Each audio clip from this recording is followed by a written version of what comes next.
My name is Gahlia Brogneri.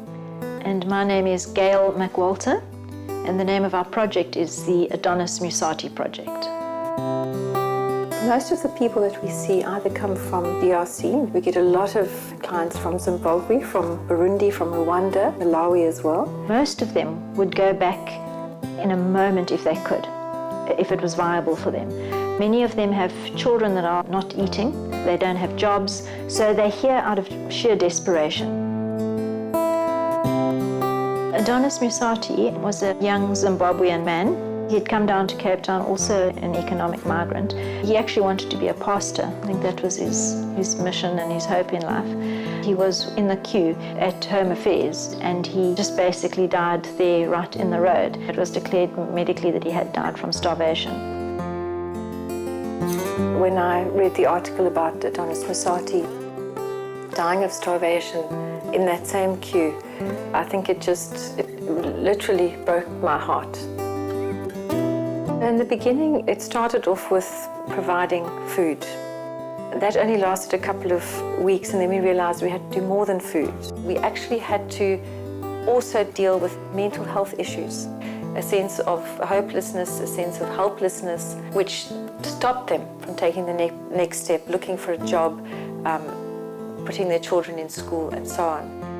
Eventually, we got officers. They would come in, they would get some counseling, we would help them with CVs. They would get referrals to places they could stay or places they could possibly find employment. And I was wondering at the time, could we not train these wonderful, skilled men and women that we meet every day to actually take over from us, and they become the counselors, and then we can meet the needs of a whole lot more people. We developed a training curriculum and we developed a support group program. Vulnerable refugees in different communities are recruited into these 12-week support groups.